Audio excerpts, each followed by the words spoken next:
गुजरे जमाने की वो अभिनेत्री जिन्हें अपनी पहली ही फिल्म में हिंदी सिनेमा के शोमैन राज कपूर के साथ काम करने का मौका मिला। राज कपूर ने उन्हें अपनी फिल्म बरसात से ब्रेक दिया। फिल्म सुपरहिट रही और वह रातों रात स्टार बन गई। इसके बाद वह राज कपूर की फिल्म आन में नजर आई। 1952 में आई यह फिल्म भी सुपरहिट साबित हुई। लंदन में इस फिल्म के प्रीमियर के बाद फिल्म की अभिनेत्री को हॉलीवुड में काम करने का ऑफर आया, लेकिन उन्होंने इसे ठुकरा दिया। तो कौन थी वो अदाकारा जो अपनी पहली ही फिल्म से सुपरस्टार बन गई और the unkissed girl of India कहलाई? हिट फिल्में देने के बाद भी इस अदाकारा का करियर कैसे खत्म हो गया और बेहद खूबसूरत और टैलेंटेड यह एक्ट्रेस कैसे गुमनामी के अंधेरों में खोती चली गई? बताएंगे इनके जीवन से जुड़े कई और भी किस्से। आप बने रहिए हमारे साथ। दोस्तों, हम बात कर रहे हैं गुजरे जमाने की मशहूर अभिनेत्री निम्मी की। निम्मी का असली नाम नवाब बानो था। उनका जन्म 21 फरवरी 1932 को आगरा में हुआ था।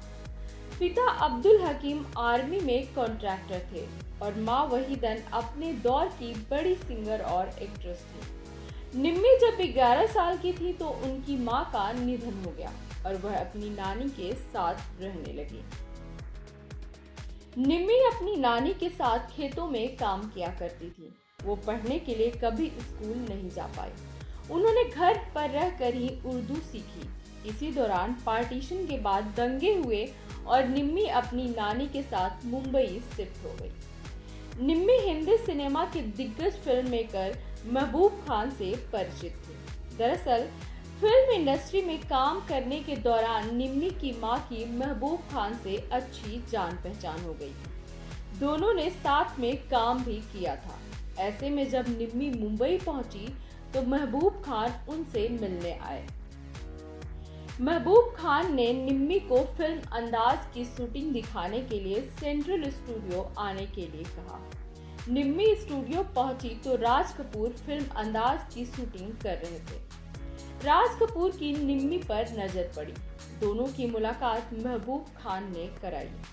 राज कपूर अपनी अगली फिल्म बरसात के लिए एक नए चेहरे की तलाश में थे और निम्मी उन्हें भा गई।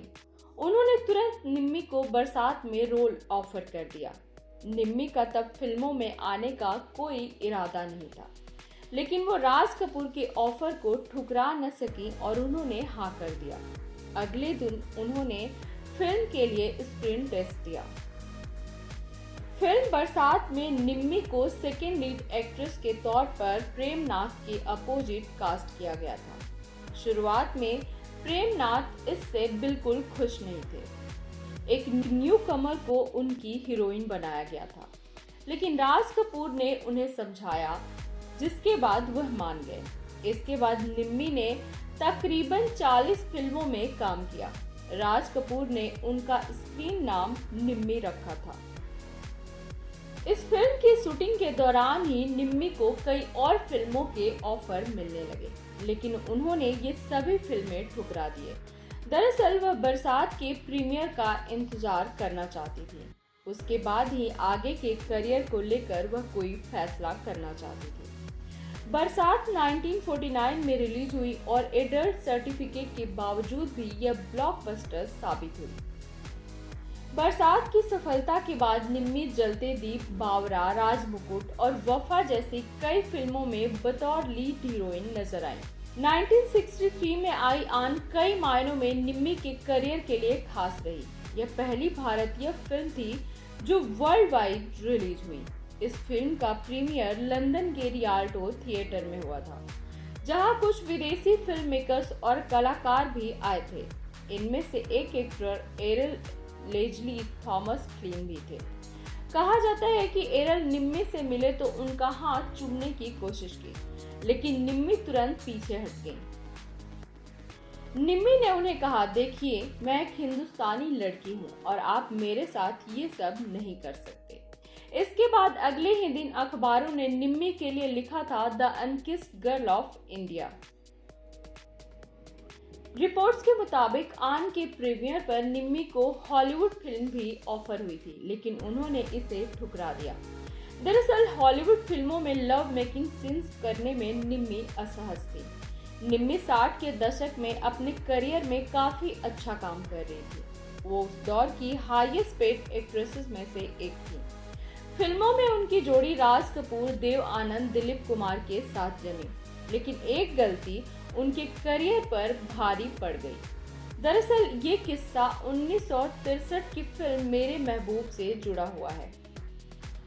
फिल्म के डायरेक्टर हरमन सिंह रवैल ने निम्मी को लीड रोल के लिए अप्रोच किया था, लेकिन निम्मी ने लीड हीरोइन के बजाय फिल्म के हीरो राजेंद्र कुमार की बहन के रोल के लिए जिद पकड़ ली। ये एक सेकंड लीड किरदार था, लेकिन निम्मी इस रोल के लिए अड़ गई और उन्होंने किसी की बात नहीं सुनी।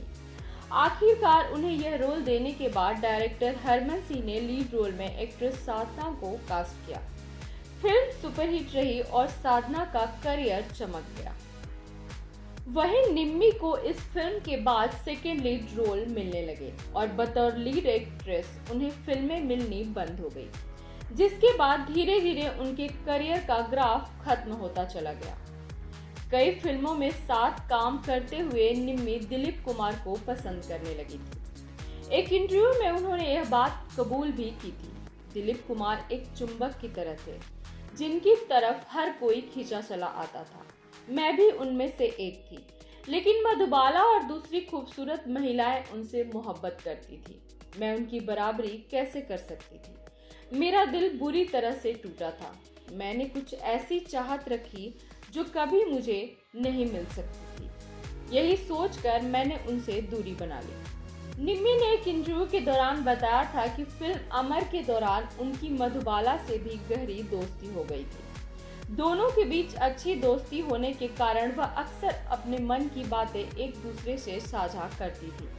इस दौरान निम्मी अक्सर दिलीप कुमार को लेकर मधुबाला से बात किया करती थी, जिस पर मधुबाला को शक था कि शायद निम्मी दिलीप कुमार को पसंद करती है। मधुबाला ने दिलीप कुमार को लेकर निम्मी से सवाल किया कि क्या तुम उनको लेकर वही महसूस करती हो जो मैं करती हूँ?